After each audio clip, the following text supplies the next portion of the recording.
you know what a MAF sensor is? Because I don't. But according to ye olde internet, my car needs a MAF sensor, but not this car over here. This car over here. Now, normally when I'm going to do work on cars, I put something together, I script it, then throw in some cheap and cheesy jokes, and then get to work on it and edit it all later, like I'm doing with the spark plug video. Which, hey, trust me, it's going to look amazing. But unfortunately, I don't have time to do that with this video. I need to replace the MAF sensor on this Hyundai, so I have the part. I ordered it yesterday from Amazon. It arrived today. I want to get this work done because later on, I'm going to have to bring this car to have the emissions tested. This part here is the part I'm going to be replacing. I hope you can see that. I didn't bring a light because, like I said, I'm doing this on the fly. And I've got the part, so yeah, let's go get this done.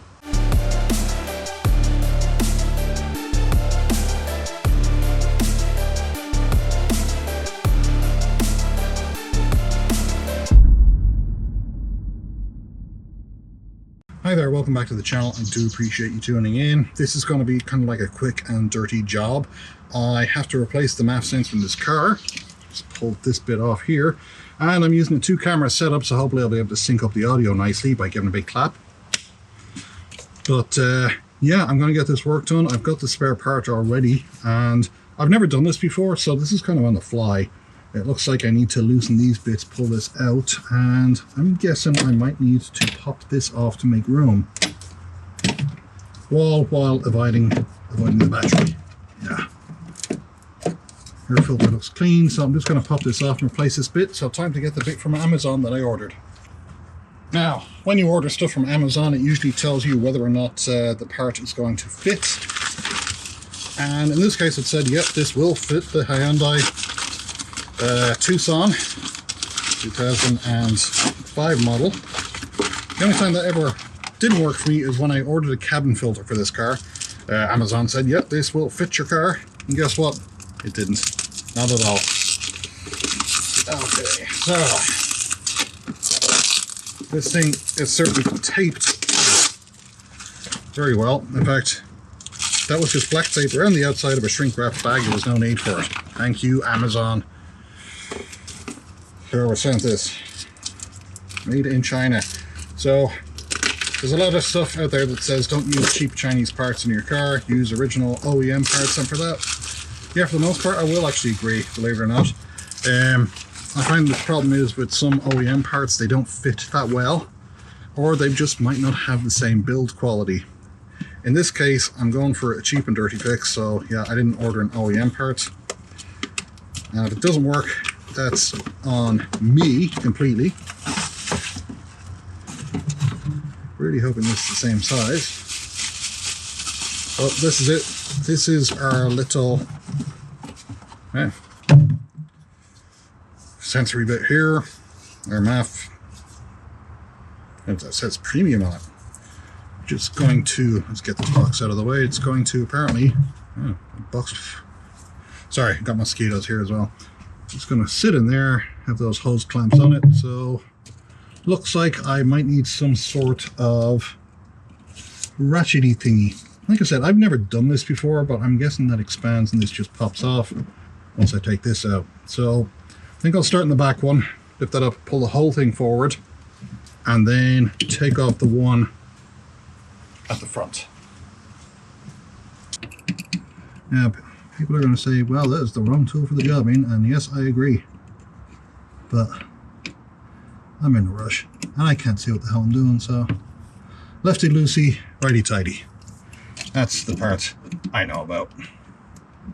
Apparently I didn't know whether it was stage left or actual left. And if you're wondering why I didn't edit these parts out, it's because I want you to see the struggles I go through when actually doing this type of work, because the struggles are real. I'm a complete amateur, but this is exactly what happens. By the way, if you know of a better way for me to do this, or a better tool I can use, feel free to leave something in the comments below. Because right now, this is doing my nut in. Oh, you do fit. Oh, does this end fit as well? Yes, it does. But this takes so long. I was hoping that if I loosened it a small bit, I can just kind of like loosen it with my fingers then. I don't really have a lot of room here to move about in, and I haven't disconnected the battery, so I don't want to press off the battery. Oh, look at that. It is very, very stiff.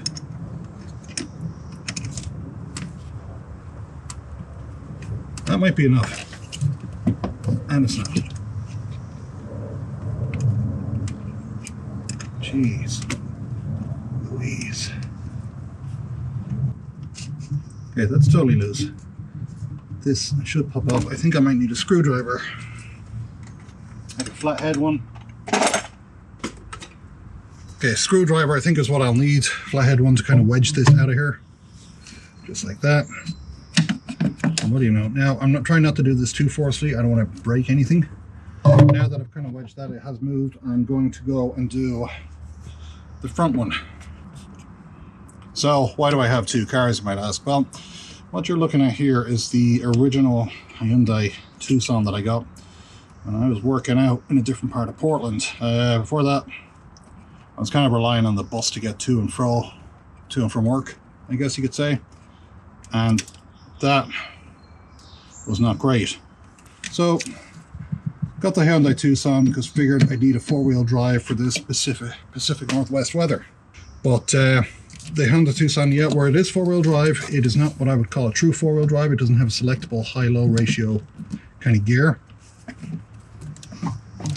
So there was that. But then on the other side of that, oh, it's just stiff in there. What the fructose acid?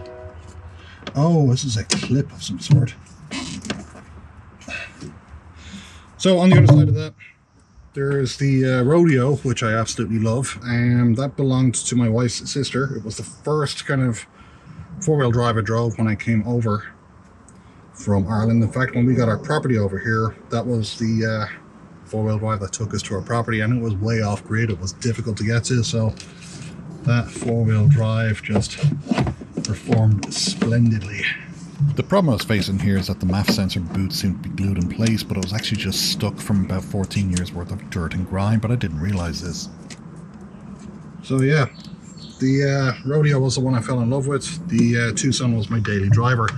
Now, it kind of turned around that for a while the Rodeo was off the road. Just, you know, it didn't drive two cars at once. It was heavy gas mileage, so that sat for a while and then died, and the battery died in it, so it was never driven. Then finally, one day I got around to charging the battery, getting it up and running, and that was absolutely fine. But then this one sat for a while, and then during COVID, this fell out of registration, which I didn't realize. And therefore this thing just sat right here and became a driveway sitter. So, you know, the car deserved better than that. Which is why I'm trying to get this thing up and running again. Staying away from that battery terminal. Yeah, so I'm not really understanding why this is not coming out. That should just come out that side, but I mean, this is loose. I'm trying to do the same thing on this side, which is get the screwdriver in between the seal and the whatchamacallit, but that is not working, and I'm wondering if that seal is actually part of this. I'm trying not to twist wires, and I'm trying to stay away from the friggin' battery while I do this. Padine, why didn't you just unplug that? Huh. Yeah, this is really weird. I can see the parts here on the seal that needs to kind of move, but it's just not moving.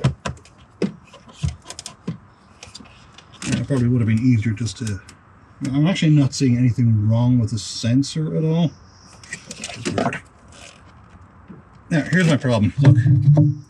Here's the way this thing is. I've already removed this part here, no problem. This part sits inside a rubber seal, and it's just not moving. I've loosened one part of it. I'm going to have to loosen this other part that's holding the cable in place, but that shouldn't be the case because this should just pop off here. Yet it's not doing that, and I don't understand why. It was about this stage that I realised I could remove these parts with an electric screwdriver, so I can't even begin to tell you how happy that made me and how easy the job suddenly became.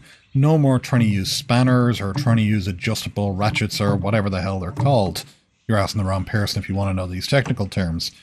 But as you can see, I was still struggling to remove that boot, and yeah, it just would not come off. It really did feel like it was glued in place. Okay, I'm not sure what the story was with that, but after much pulling and wrangling and saying grr quite a lot, I managed to pop this fucker off. It's pretty dirty in there. I don't want to put anything in here since it's going in there, like a lubricant or anything, but holy crap, that was not pleasant.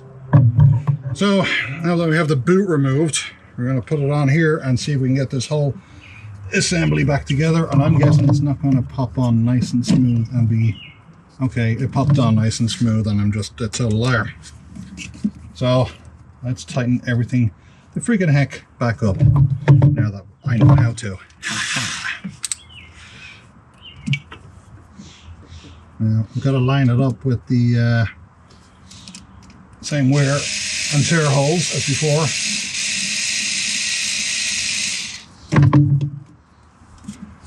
Are you a clippy thing?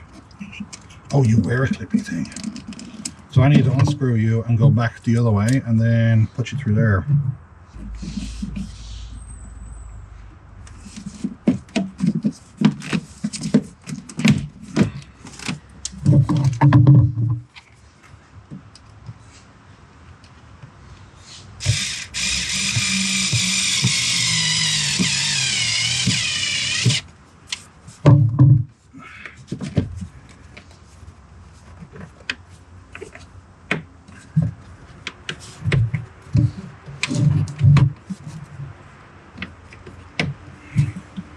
Right, so with that, I've successfully replaced the MAF sensor on my car.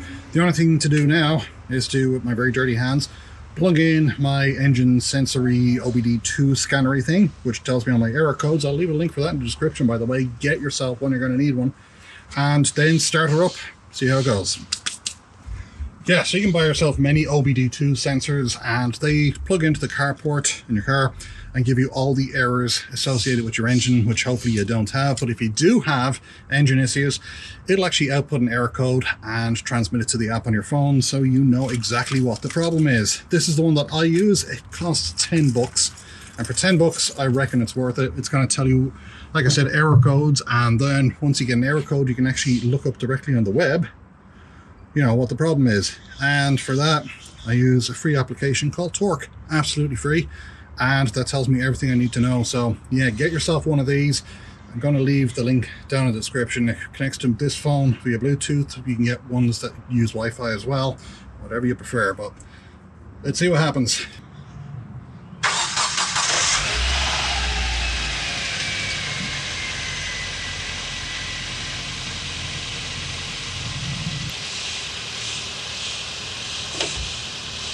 Right, so that seems to be running away with absolutely no issues, which is a good thing. And for those of you who want to know, this is Torque in action.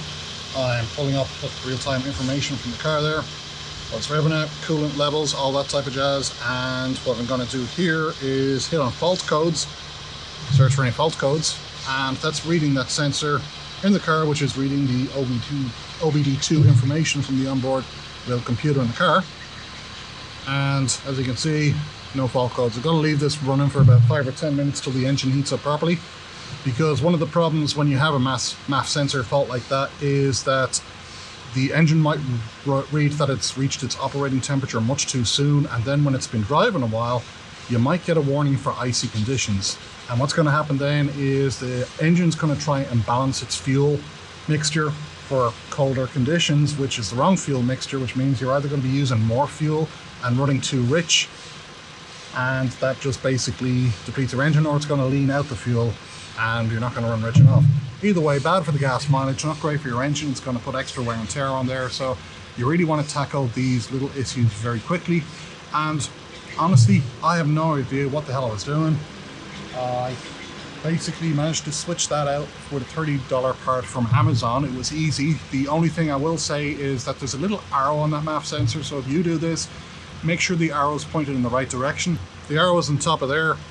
It actually shows you which way it should be going. So your air filter should be on this side, cleaning all the air before it goes past the MAF sensor, which is in here, and into your engine block. So pay attention, look for the little arrow that tells you which way this should be going.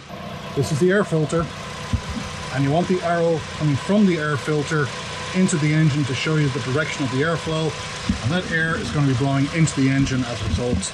And yeah, I'm going to have to clean this engine at some stage because it looks terrible.